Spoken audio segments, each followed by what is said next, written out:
Graphic design related video देखने के लिए साई टेक चैनल को सब्सक्राइब कीजिए और बेल आइकन को प्रेस कीजिए। हेलो फ्रेंड्स, आज हम शुरू करने जा रहे हैं कोरल के कुछ टूल्स जो कि बहुत ही इम्पॉर्टेंट टूल्स हैं। और इसमें सबसे पहला जो टूल है वो है हमारा पिक टूल। तो फ्रेंड्स, बगैर पिक टूल के आप कुछ भी कोरल पे ड्रॉ नहीं कर सकते, बना नहीं सकते। It's a very important tool. और आइए हम समझते हैं कि ये टूल इतना कोरल में इम्पॉर्टेंट क्यों है। तो मैं आपको कुछ बना के दिखाऊंगा और दिखाऊंगा कि पिक टूल हमारे लिए इतना इम्पॉर्टेंट क्यों है। तो यहाँ मैंने एक स्क्वायर बनाया है और मैं आपको दिखाता हूँ कि ये टूल से आप ऑब्जेक्ट है, कुछ भी आप बनाते हो, कोई भी टेक्स्ट है, आप वो रोटेट कर सकते हो, स्क्रू कर सकते हो। और इस तरीके से आप यूज़ कर सकते हो। जैसे कि फ्रेंड्स, आप स्क्रीन पे देख पा रहे होगे कि किस तरीके से हम ऑब्जेक्ट को रोटेट कर रहे हैं। इसको रोटेट हम बहुत ही ईजी तरीके से कर सकते हैं। और इसलिए पिक टूल बिल्कुल प्राइमरी टूल है। जब भी हम कोई चीज़ स्टार्ट करते हैं तो हमें हर ऑब्जेक्ट को मूव करना पड़ता है, रोटेट करना पड़ता है। ये एकदम बेसिक टूल है और सबसे इम्पॉर्टेंट टूल है, इसीलिए हमने इसको ऑप्ट किया है। तो फ्रेंड्स, आप देख पा रहे होगे किस तरीके से हम इसको यूज़ कर रहे हैं। इसका सबसे इम्पॉर्टेंट फीचर ये भी है कि सेंटर को आप मूव करने के बाद ऑब्जेक्ट का सेंटर को आप अपने अकॉर्डिंग एडजस्ट कर सकते हो और इस तरीके से आप रोटेट कर सकते हो।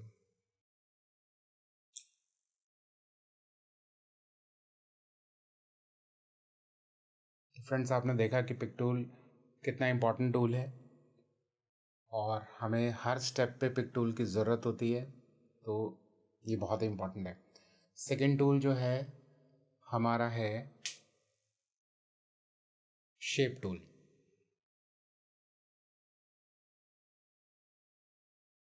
कोरल ड्रॉ में, जैसे कि फ्रेंड्स आप जानते हो कि कोरल में बहुत सारी चीज़ें क्रिएट करनी पड़ती हैं। कोरल इम्पॉर्टेंट इसीलिए सॉफ्टवेयर है क्योंकि कुछ भी चीज़ आप अपने अकॉर्डिंग, बटन्स हो, शेप्स हो, किसी भी तरीके का आर्टवर्क हो, आइकन हो, कोई भी शेप आपको बनाने के लिए आपको कोरल या इलस्ट्रेटर या इस तरीके के सॉफ्टवेयर्स को यूज़ करना पड़ता है।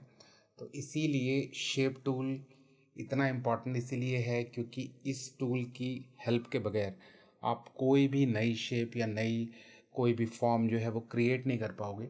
जैसे कि फ्रेंड्स, मैं आपको दिखा रहा हूँ सिंपल, मैंने यहाँ पर एक सर्कल लिया है और सर्कल को मैंने कन्वर्ट टू कर्व कर दिया है। मीन्स कि अब मैं जो है इस प्रोडक्ट को प्रॉपर पूरी तरीके से आप किसी भी शेप में उसको मोल्ड कर सकता हूँ, चेंज कर सकता हूँ।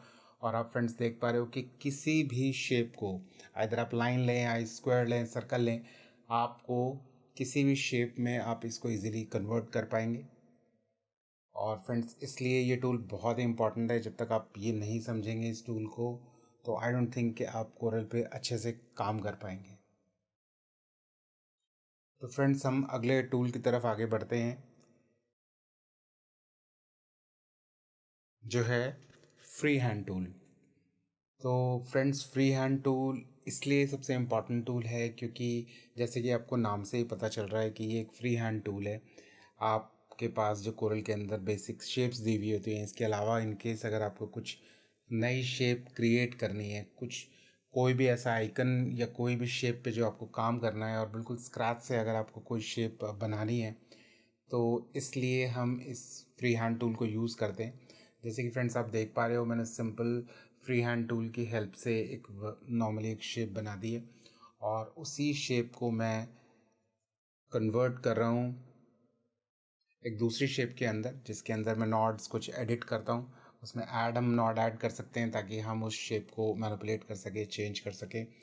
तो आप फ्रेंड्स देख पा रहे हो कि मैं इन्हें एक शेप, नॉर्मली एक रफ शेप बनाने के बाद उसको मैं किसी भी दूसरी शेप में बहुत ही इजीली कन्वर्ट कर पा रहा हूँ। तो फ्रेंड्स, ये बहुत ही इंपॉर्टेंट टूल है। हमारे कोरल का मेन पर्पस ही यही होता है कि हम किसी भी ऑब्जेक्ट को, किसी भी शेप को बहुत ही इजी तरीके से बना पाएँ। और खाली बेसिक शेप्स को लेके ये काम नहीं होता है।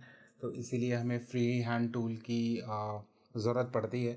और इसीलिए ये फ्री हैंड टूल इम्पॉर्टेंट बन जाता है कि अगर आपको कुछ भी नया क्रिएट करना है, कुछ भी स्क्रैच से अगर आपको बनाना है, तो आप इजीली इस टूल की हेल्प से आप अपना काम कर सकते हो। कोई भी नई फॉर्म या कोई भी नई शेप जो है वो बना सकते हो।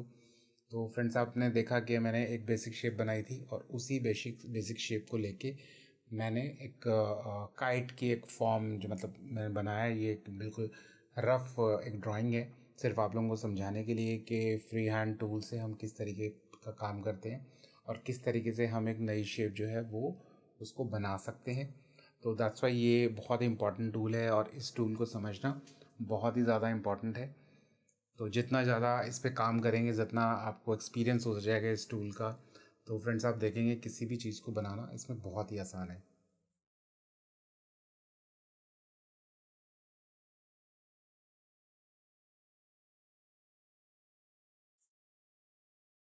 फ्रेंड्स, नेक्स्ट टूल जो है हमारा टेक्स्ट टूल है। और जैसे कि आपको नाम से ही पता चल रहा है, क्योंकि हर सॉफ्टवेयर के अंदर जो है कुछ ना कुछ हमें लिखना पड़ता है, टेक्स्ट टूल की हमें ज़रूरत होती है। तो इसके अंदर भी हमें ज़रूरत होगी कुछ भी लिखने की। बट इसके अंदर हमारे दो फीचर होते हैं टेक्स्ट टूल के अंदर, यानी दो तरीके का आप कैटेगरी में डिवाइड किया हुआ है टेक्स्ट टूल। एक है आर्टिस्टिक टेक्स्ट टूल और दूसरा है पैराग्राफ टेक्स्ट टूल। मतलब हम किसी भी टेक्स्ट को एज एन पैराग्राफ में भी लिख सकते हैं और सेम टेक्स्ट को हम आर्टिस्टिक तरीके से भी लिख सकते हैं। तो इसको दो कैटेगरी में डिवाइड किया है फ्रेंड्स। मैं आपको इसमें दिखाऊंगा कि किस तरीके से जो टेक्स्ट है वो हम आर्टिस्टिक टेक्स्ट में क्या क्या चीज़ें हैं, किस तरीके से आर्टिस्टिक जो टेक्स्ट होता है वो हमारा यूज़ होता है। फ्रेंड्स, जैसे मैंने यहाँ पर अभी एक टेक्स्ट लिखा है, तो अब आप देख पा रहे होगे किसी भी तरीके से मैं उसको चेंज कर पा रहा हूँ। और जो नीचे वाला जो है वो उसी टेक्स्ट को मैंने उसको पैराग्राफ टेक्स्ट में कन्वर्ट कर लिया है। तो यहाँ पर जो आउटसाइड में जो डॉटेड लाइन सपोज आती है, अगर आपको कहीं दिखता है तो इट मीन्स कि वो हमारा पैराग्राफ टेक्स्ट है।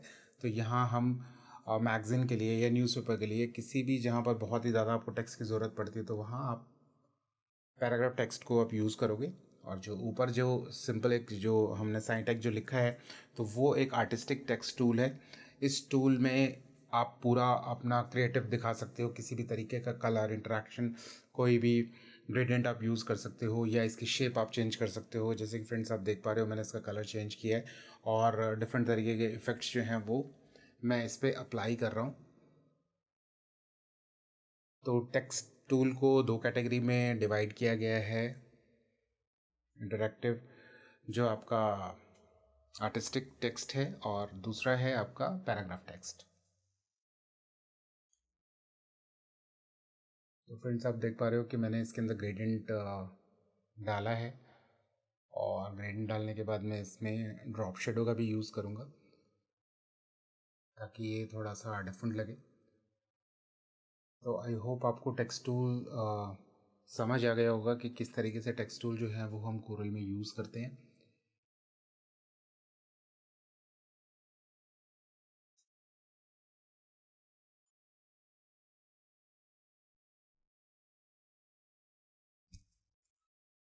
तो फ्रेंड्स, हमारा जो अगला टूल है वो टूल है इंटरैक्टिव फिल टूल।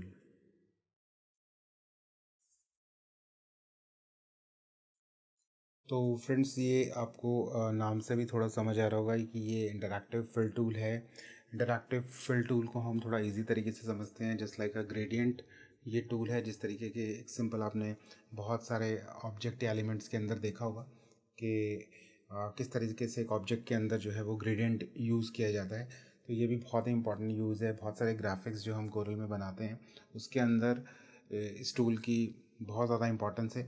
तो आप अगर कुछ भी बनाते हैं, जैसे कि मैं फ्रेंड्स आपको बना के दिखा रहा हूँ, सिंपल मैंने एक बॉक्स लिया है और इसके अंदर इंटरैक्टिव फिल टूल की मदद से मैं इसके अंदर एज एन ग्रेडियंट डाल रहा हूँ। और ये बहुत ही सिंपल है, आप इसमें कोई कॉम्प्लिकेशन नहीं है कि सिंपल यहाँ जो डिफ़ॉल्ट में दो कलर्स आपके पास होते हैं, उसके बाद इनके आपको अगर दो कलर्स से ज़्यादा अगर आपको कलर्स चाहिए तो आप बहुत ही आराम से ड्रैग एंड ड्रॉप करके आप कितने भी कलर इसके अंदर डाल सकते हैं। किसी भी तरीके का जो इफ़ेक्ट है वो आप क्रिएट कर सकते हैं। जैसे कि फ्रेंड मैं दिखा रहा हूँ आपको कि जैसे दो कलर थे, इन केस उसके अंदर मुझे एक कलर और ऐड सपोज़ करना है तो मैंने उसके अंदर एक और कलर फिल कर दिया है। तो आप कुछ भी अगर आर्टवर्क सपोज़ आप बनाते हो तो टेक्स्ट के अंदर या बैकग्राउंड के अंदर जो है इंटरैक्टिव फिल टूल की ज़रूरत आपको पड़ती है। तो इसलिए ये बहुत ही इंपॉर्टेंट टूल है, इसका समझना बहुत इंपॉर्टेंट है। काफ़ी डेप्थ है बेसिकली इस टूल के अंदर। इस टूल में काफ़ी सारे ऑप्शंस दिए हुए हैं, लीनियर है या तुम्हारा कोनिकल है, बहुत सारे। अभी मैं डिटेल में इस बारे में बात नहीं कर रहा, क्योंकि मैं जस्ट सिंपल आपको बता रहा हूँ कि कौन कौन से ऐसे टूल्स हैं जो कि कोरल के लिए बहुत ज़्यादा इंपॉर्टेंट है। इन टूल्स को जानना समझना बहुत ज़्यादा ज़रूरी है, क्योंकि जब तक आप इन टूल्स को आप नहीं समझोगे, कोरल को ढंग से परफॉर्म नहीं कर पाओगे, काम नहीं कर पाओगे। क्योंकि ये जो 5 टूल्स हैं जिन्हें मैंने अलग से सिलेक्ट किया है, मुझे लगता है ये सबसे ज़्यादा इंपॉर्टेंट टूल है। और इन टूल्स की हेल्प से आप कुछ भी बना सकते हो, कुछ भी क्रिएट कर सकते हो। और अगर आप इन टूल्स को ढंग से नहीं समझ पाओगे तो आई डोंट थिंक कि आप कोरल पे ढंग से काम कर पाओगे, क्योंकि ये बहुत ही बेसिक और बहुत ही सबसे ज़्यादा इंपॉर्टेंट टूल है। तो इन टूल्स को समझना बहुत ही ज़्यादा ज़रूरी है। जैसे कि फ्रेंड्स, आपने देखा है तो टूल बहुत सिंपल, लेकिन उससे काफ़ी अच्छा इम्पैक्ट जो है हमें नज़र आता है। किसी भी तरीके का जो आर्टवर्क है उसको अपने अकॉर्डिंग हम ग्रेडियंट डाल के उसके अंदर हम चीज़ों को चेंज कर सकते हैं और काम कर सकते हैं। तो ये काफ़ी इम्पॉर्टेंट टूल है। तो देखिए फ्रेंड्स, सिंपल मैंने सिर्फ 2 बॉक्स के अंदर ग्रेडियंट डाला है और सन जैसी एक शेप मैंने बनाने की उसमें कोशिश की है, तो थोड़ा सा अलग इम्पैक्ट है। तो आई होप आपको ये वीडियो अच्छा लगा होगा। Thanks for watching. इसी तरीके के वीडियो देखने के लिए प्लीज़ हमारा चैनल सब्सक्राइब कीजिए और बेल आइकन को प्रेस कीजिए। Thank you so much.